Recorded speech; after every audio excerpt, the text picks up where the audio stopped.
comes later. I can add them in, but who would like to start today?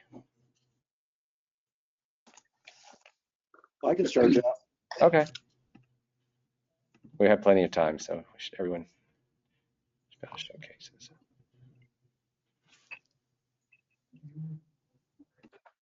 Okay, I would like to show you this CT scan on a young woman who has a few interesting fuzzy lung nodules floating around, and another one down here,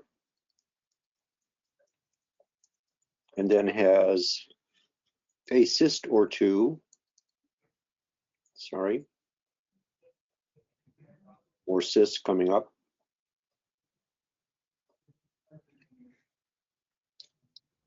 And then has some interesting findings in the kidneys here. We have some low attenuation right kidney lesion here. And we have, if we could scroll down a little bit farther, we'd see that there's another larger lesion in the kidneys. So this is a case of tuberous sclerosis. And these focal ground glassy things like this are probably pneumocyte hyperplasia. And the cysts are probably the LAM elements of tuberous sclerosis. Now, I think I can show you an abdominal MRI to show you the kidney lesion. I think this is gonna, I hope this comes up okay. Yeah, here we go. So here's a big right kidney lesion, and then here's a lower attenuation kidney lesion too. I think that this is fat attenuation that's similar to the subcutaneous fat here.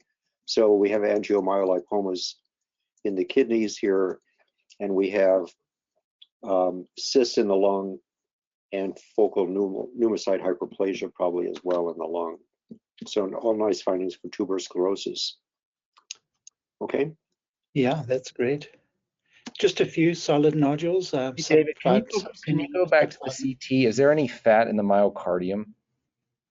You can. I couldn't see any of my. I couldn't see the heart. The heart is big, and it's particularly the right heart that's big. Yeah, because we've seen some cases of LAM where there's some fat, and usually in the interventricular septum, and our hypothesis, Travis, I think, brought this up, or maybe it was Seth, I don't remember, that that's probably like an involuted fibroma or something, and that may distinguish sporadic LAM from TSC, but I don't know how. Yeah. I don't think anyone's studied it yet, but it's just something I always look for in LAM: is there any fat in the myocardium? There are also some rhabdomyomas or something like that that can occur in the myocardium. I just heard that lore in the reading room this morning, but I haven't looked that one up.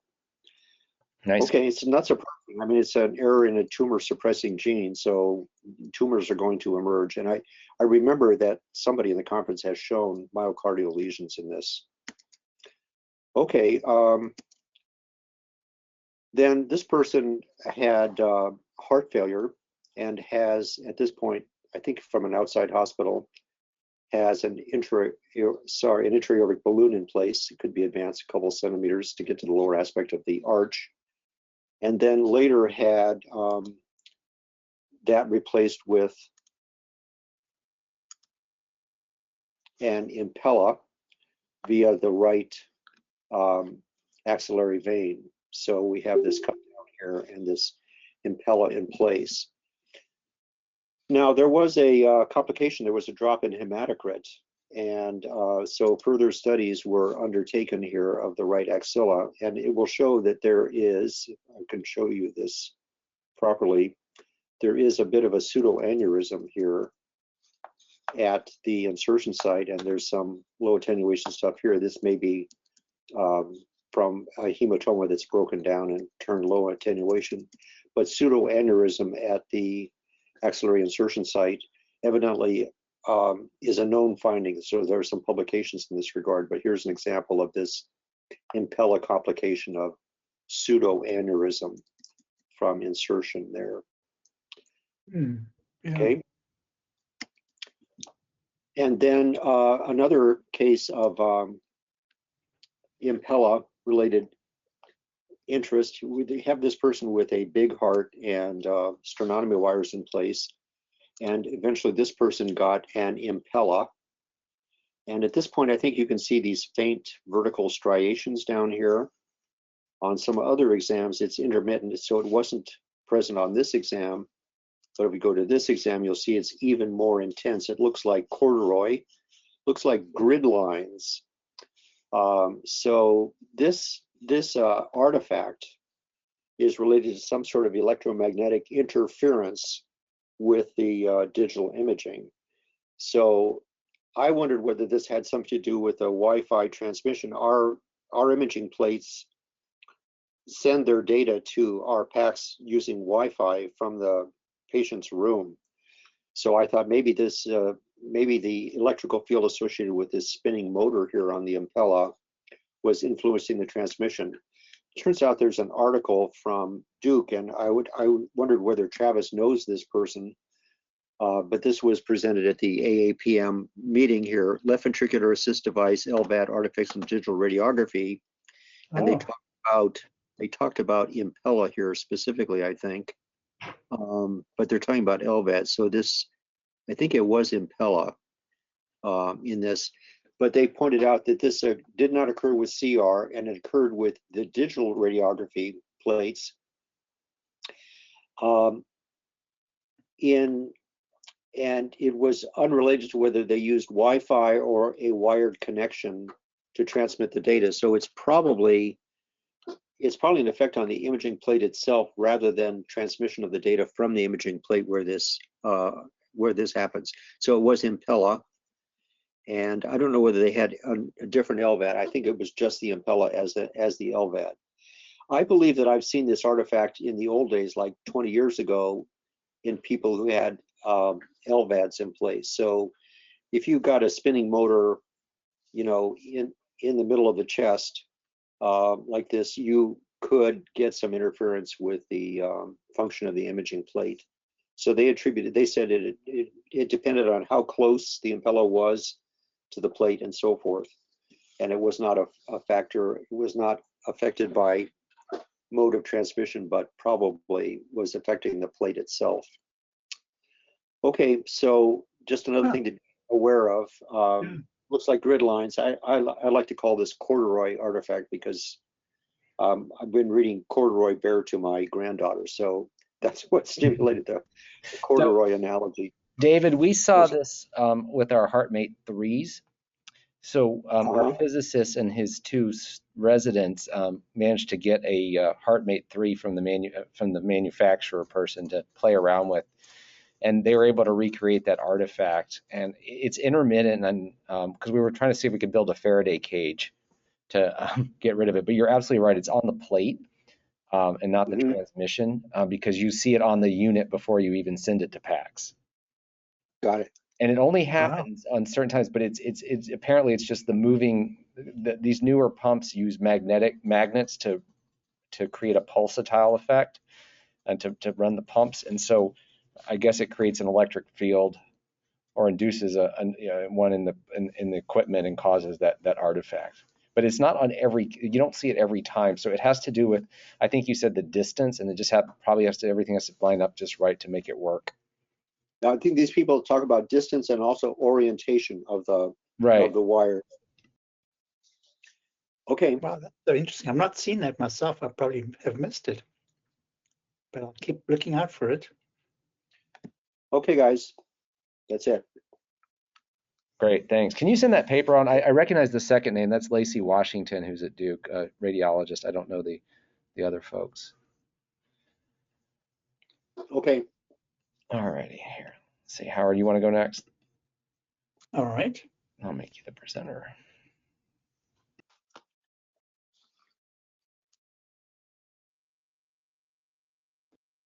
Start with this patient. I first encountered the imaging in this patient here in this context. So we see a lot of disease. We have multifocal, multilobar pulmonary opacities. in the lungs and a lot of cysts. Now, my resident said this patient is thought to have, and is perhaps now known to have, COVID-19 pneumonia. So I said, okay, that's fine for the pulmonary opacities, but don't know about these cysts. Now, certainly with severe diffuse alveolar damage and COVID-19, we've all seen the formation of cysts in that context, typically subpleural, often irregularly shaped cysts, but relatively few in number. So that wouldn't bother me, but these cysts certainly do, because I've never seen a COVID-19 pneumonia with cysts this extensive and diffuse. And when we look at them, they are well circumscribed. Now I'm going to pick out a cyst or two that's relatively large and show you, for example, here, I'll mag in, that there is a little bit of tissue traversing that cyst. So there's some residual tissue elements in the interior of the cyst that you can see there. I'll see if I can find another example of that. You can see it there, for example. So in quite a few of the larger cysts here again, there is residual tissue in the interior of it.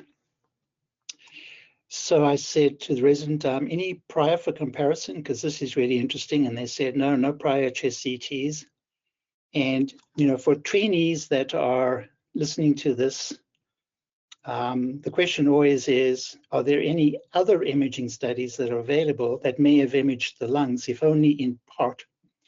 And I say that because I have often made important and relevant observations in looking at other exams. So something in the lungs on a shoulder radiograph, something in the lungs or the mediastinum on a thoracic spine examination that has really helped in diagnosis.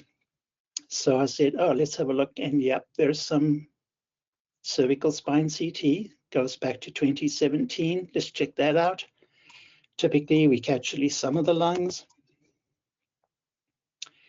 And oh, bingo, right there.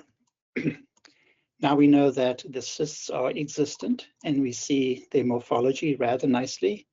We can see that there are small tissue elements in the cysts, but otherwise they're nice and well described. So when I see cysts like that, and particularly when there's residual tissue within, I think of the cysts that are a consequence of protein deposition in the lung.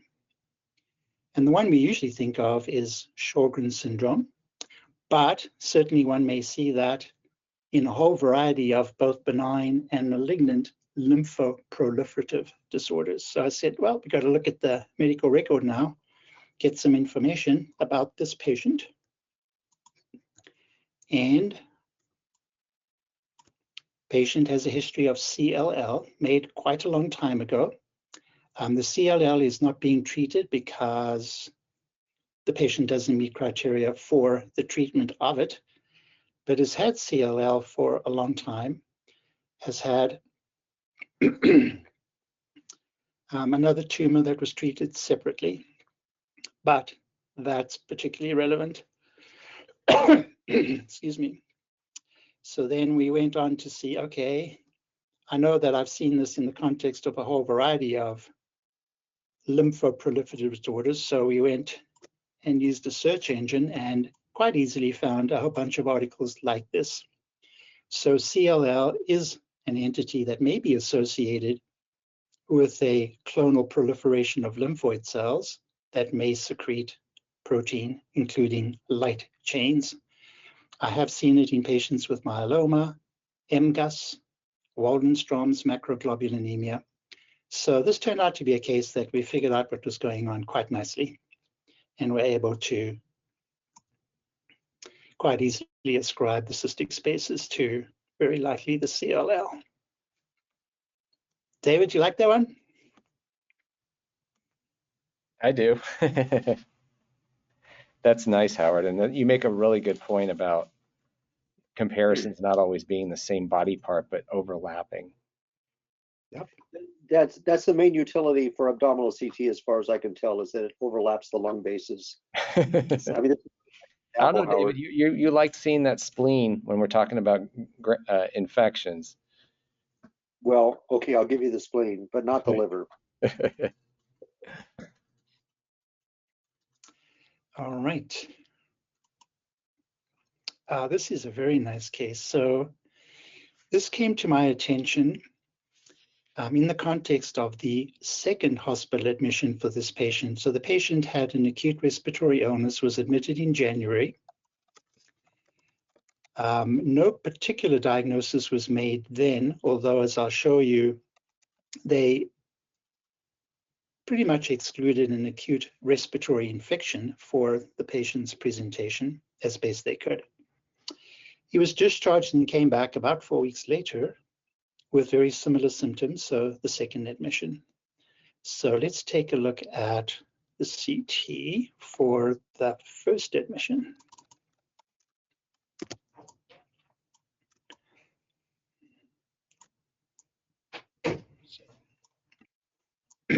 No surprise that he has symptoms, but I'll scroll through that top to bottom slowly, particularly to give trainees the opportunity to try to discern a pattern of the opacities. And then what I'm also going to do on the way up again is I'm going to make this a MIP MIP, but I'm going to keep it a relatively thin slab of MIP. And I'm going to just concentrate, say, on one area and mag it up. So for particularly trainees that are looking at these opacities, how would you describe those? Because in my view, they are very distinctive of, yes, they are centrilobular, but I hope you can appreciate, will appreciate that these are small tubular branching opacities, and they branch at about 2 millimeter intervals. When you see that, also evaluate them in relation to lobular pulmonary veins, arteries, and also veins to see whether they do or do not connect to any vascular structure. And for example, as I scroll back and forth here, you will see that they are centrilobular, but they are not associated with veins or in particular arteries.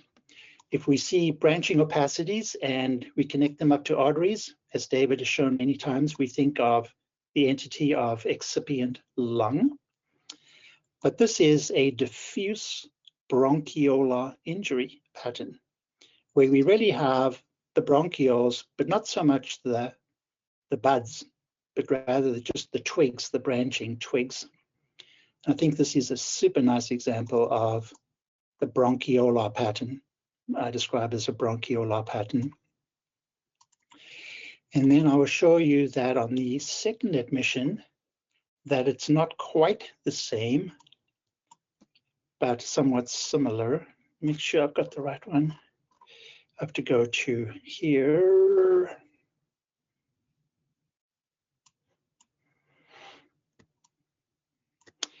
We have a diffuse abnormality. Yes, well, some of these are definitely still the same pattern.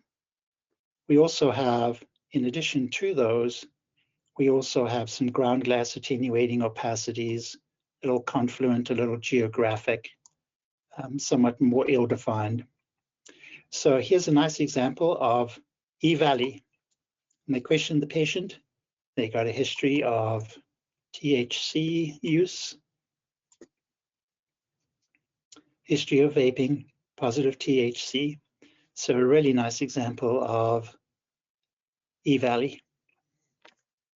That's great. Like that bronchiolar pattern? I do. And, you know, in some of the early papers and on E-valley, we talked about it as sort of a hypersensitivity pattern.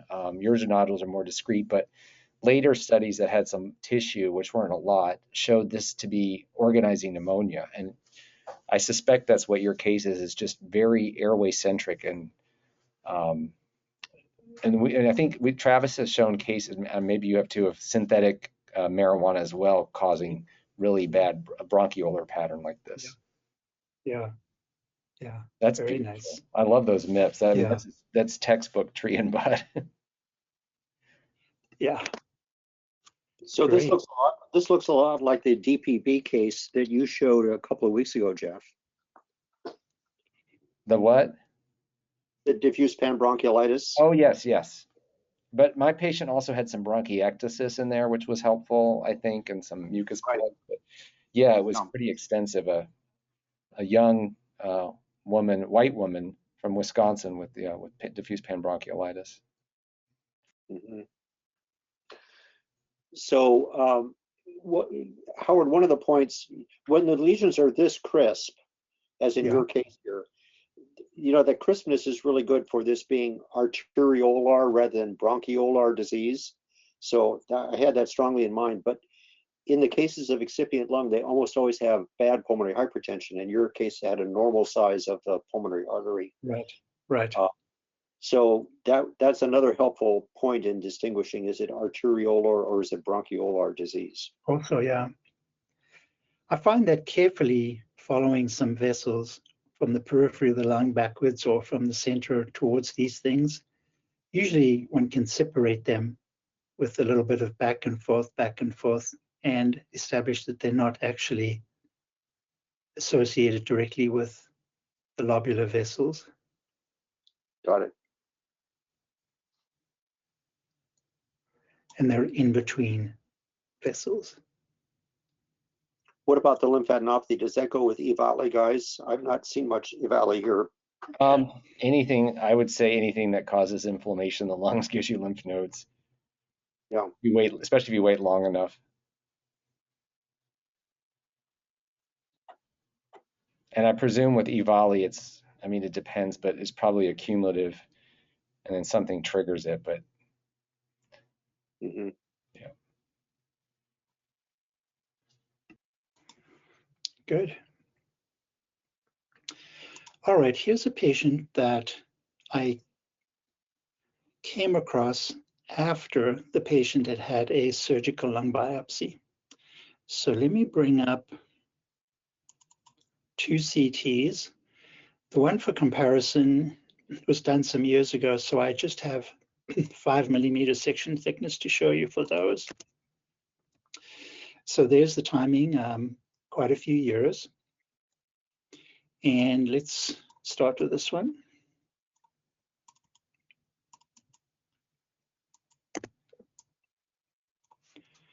Lungs look fine until we get down here, in which we do see some abnormality, but it's relatively sparse and rather mild. I think we would all agree. There's some asymmetry, the opacities more on the right lower lobe than the left lower lobe. But otherwise, we would just describe sparse, reticular, maybe some ill-defined ground glass, but rather sparse abnormality at that time. Here is the more recent one, and I'll go down there to show you that we can establish that it is progressive. Now, it's not severe, but I'll bring this over a bit. But it is a progressive process. So we see a greater amount of reticulation, still some ground glass opacity. It's really hard to find any area of subpleural traction bronchiolectasis anywhere. Certainly there are no cystic spaces down here large enough to label as honeycombing, but we do have a progressive interstitial lung disorder. No surprise that this patient's PFTs show a normal DLCO, and I think the FEC was out of the range of normal by just a very small amount. And I was a little surprised that they went to a lung biopsy, but I'm not sure exactly how that all panned out. But before I show you the lung biopsy, would folks not be comfortable in potentially describing this as a progressive, albeit mild, but progressive fibrosing lung disorder, just descriptively? Yeah, I mean, I think so. I would call it fibrosis. Yeah.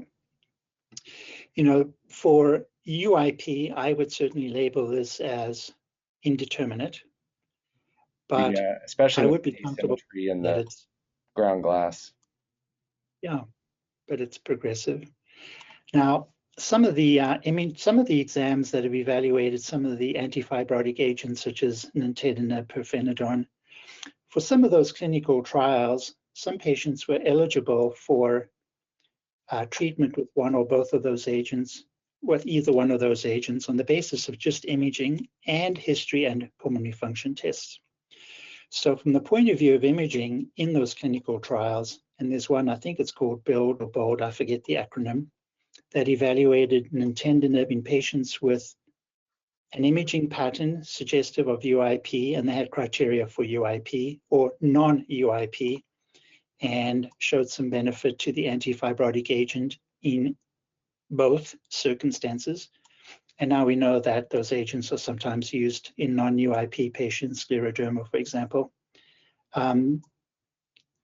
Maybe not on the basis of PFTs, but this patient would have met the criteria for a progressive ILD and would have been in the non-UIP category for the purposes of that particular trial. So I don't know for sure about the utility of going to a surgical lung biopsy, or maybe just having a discussion with the patient about the use of an antifibrotic agent without histologic proof, but that's sort of a different discussion. But I do have images to show you. So because I have a colleague who's labeled some of these, I'll show you some of the findings. There's some airway remodeling. Here, when you look at the purple cells here, I'll make this bigger. This is super typical for so-called bronchial metaplasia, where we have bronchiolar epithelium extending to places where it should not be. So it's a nice example of that.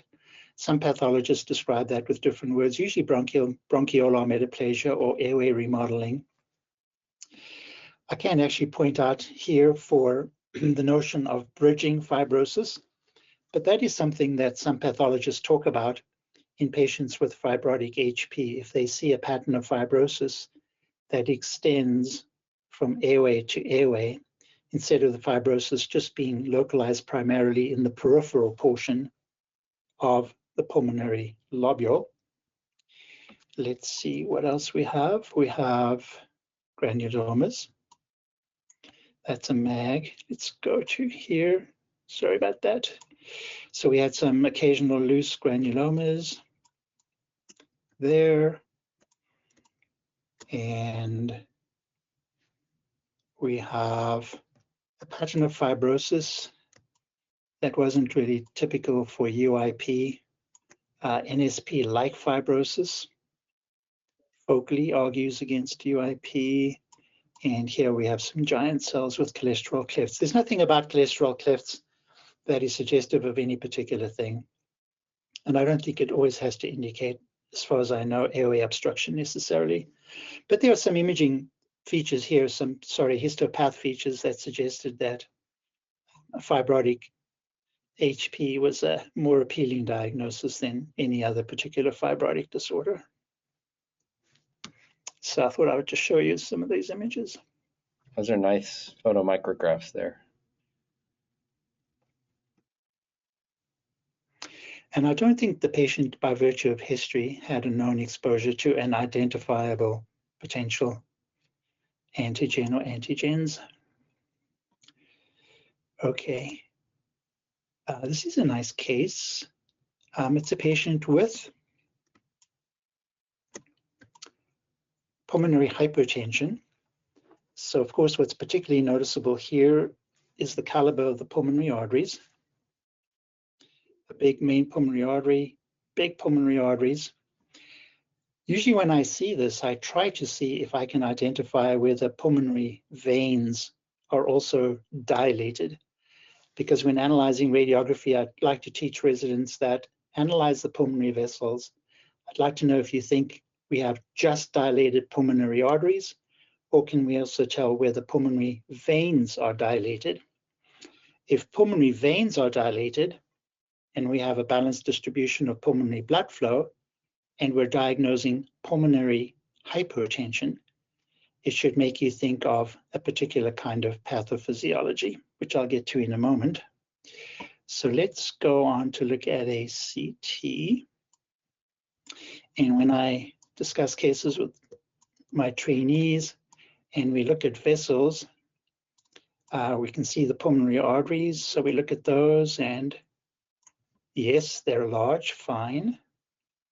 Interestingly, when we go, we see that, and we see that in a few places. So that attests to the severity and chronicity of the pulmonary hypertension if we have calcific pulmonary atherosclerosis. But then I tell my residents, don't stop there because I want you to show me the pulmonary veins. So let's go to the coronal for that. And let's look at the pulmonary venous anatomy. And there are different ways of approaching this, but this is what I like to tell my trainees. So let's look at the left atrium and let's see what we see. Okay, we have a left inferior pulmonary vein. We have a superior pulmonary vein. We've got a pulmonary vein there. So we need one more and, well, can't really find it. Oh, wait a minute. That's interesting. Oh, they're there, but they're going to the wrong place. So we have pulmonary veins draining into superior vena cava. So we have PAPVR. And then I, of course, will ask my residents, if we have PAPVR and we've got pulmonary hypertension, you should be looking for something else that will make the whole case fit. And keep going. And bingo. Superior sinus venosus ASD. So the whole case fits very nicely. But he's had long-standing pulmonary hypertension from that. So they were thinking about fixing that, but there are certain criteria they use before repairing these. Part of the criteria is the estimate of the potential operative risk, and there are scores given for the degree of pulmonary hypertension. So I think at least for now, they've decided, at least at this point in time, the patient isn't a great candidate in terms of potential benefits and harms from an operative intervention, at least at the present time. But there's the diagnosis right there. Great case, Howard. All right, those are my cases, Jeff. Okay, let's see. I've got a few here. Do this.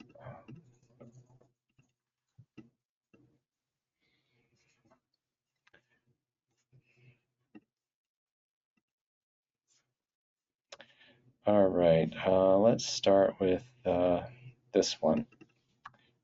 So this is just a nice case for trainees, but everyone. So this is a older patient in his 70s. This is an old radiograph from about 4 years ago, just to show what he used to look like. He's a former smoker. He presented later with a cough and was diagnosed with community-acquired pneumonia. You can see there's this sort of dense consolidation here. I will also point out there are a few septal lines that you can see down there, and left lung looks pretty good there. And if we go to the lateral view at that time, I'm sorry, wrong, there we go. You can see the consolidation up against the fissure there as well. And there is some thickening of the other fissures. The infrahilar window looks okay there.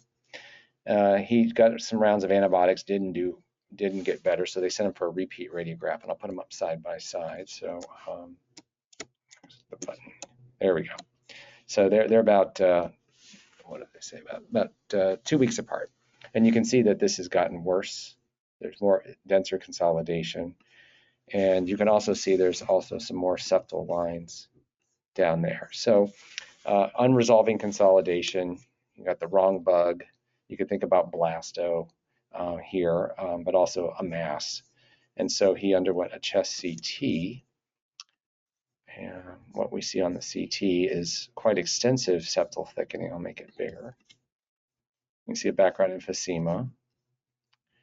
And then all of these sort of branching irregular nodules, and along the septa you see a lot of nodules and really dense thickening of the bronchial walls and the bronchovascular bundles. And it all kind of leads into this area of consolidation. You'll notice the airways are very small and there's thickening along the pleura all throughout. And if we go to soft tissue windows, you'll see that there's just infiltrating soft tissue around that hilum there, pleural effusion. So it looks like a really bad lung cancer. There's some low attenuation liver lesions as well. Very subtle, but there's one there, and there's a few other ones as well that were not there on older imaging. So presumed metastatic lung cancer. There's also an adrenal nodule that's new, and maybe one on the other side. So they're going to biopsy the liver, but this is almost certainly metastatic lung cancer with really nice lymphangitic carcinomatosis involving both lungs. I suspect the primary lesion is this guy up here. I forgot to show right there. Or that's a met, but there's this sort of conglomerate mass here, and it's just taken out. There's venous obstruction, but the fact you've got septal lines and nodules on the other side tells you there's lymphangitic spread of tumor as well. Right. Yes. Okay. I'll do that one last. This is a great case. You're going to love this one. So this is a young, school-age child, active, presented with some leg pain that had been going on for about 3 months. Started late summer and went into the late into the winter. And so they did some radiographs, and you can see on the radiograph here, there's subtle lytic lesion here of the posterior tibia. And if we go to the AP view, you can see there's this lucent lesion here. And these were done elsewhere, so I'm not sure what exactly transpired, but you can see that there. So the child was followed up about 3 weeks later, and you can see there's now some soft tissue swelling back in here. There's more lysis of the bone. The lytic lesion is much more conspicuous. So of course they were worried about a primary bone neoplasm, like an osteosarcoma in this age group, and a long bone. So they did an MRI, and I'll just show a couple sequences here. Kind of grab them as we go, but you can see there's the soft tissue component, and there's the you can see the lytic component of the tibia. Here's a STR image here, so just water sequence. You can see all this edema. There's a lot of edema here, and that's a little unusual for these bone tumors. You might see matrix in some, but there's quite a bit of soft tissue edema as well. And then let's see if I can find the post-GAD. Here's the post-GAD, which will really show just dramatic enhancement of the soft tissues. So that should raise questions that maybe this isn't all just tumor. And so they ended up doing some CTs for staging purposes before they poked around at this. And one of our astute pediatric radiologists, when they saw the CT in conjunction with the thing, said, this is not tumor, this is fungus. So here you have this mass-like area of consolidation in the right lower lobe, and that's unusual for histo. It's unusual. Patient hadn't traveled anywhere, so coccy's not in the mix. So around here, we have to think about blasto, and blasto likes the bones. And lo and behold, of course, this is blastomycosis that clearly entered the body through the lungs, caused a pneumonia that must have been subclinical, which does happen. A fair number of cases are asymptomatic, at least in the lungs. But he developed a pretty bad osteomyelitis from this. So they had to go in and drain this and clean it out, give him antifungals, and do some grafting to cover it up. But it's a fascinating case because I've not seen that many cases of bone blasto. I've seen them in older patients, a rib here and there, chronic in a pelvis, but this isn't a kid. So a lot of it's how you take the history, because it first sounded like it was a sports injury, but really it had been going on for 3 months. So then you have to start thinking about tumors and other things. But the amount of edema was one of the clues for the pediatric radiologist that you just don't see that much with the, let me see if I can find that axial. Yeah, here's the axial post-contrast. Let's see if I can get it here. Yeah, just see all this enhancing tissue here. So that's not normal. All right, and then this last case is just kind of a fun case. I had no real history other than this patient had a history of congenital heart disease. He was from a different state, and I have no old imaging. he came in with some chest pain, but immediately this caught my eye here, this funny vessel, and it's just the subclavian, but it's coming off rather far from the rest of the arch vessels, which are up here. And there's a left vert coming off too. And then you'll see right here, there's a little funny contour abnormality of the aorta, and I'll throw up a sagittal, and we can see that there is a little funny contour there and a little bit of a caliber abnormality. So kind of looks like a coarctation, but you also wonder with that history if it had been repaired, because it's not really tight. I mean, I guess it could be a pseudocoarctation, but it doesn't have that usual kink to it. As I always do with congenital things, when I see one, I start looking very carefully for other stuff, and then I look at his heart, and I can see there's some dense material at the perimembranous part of the septum.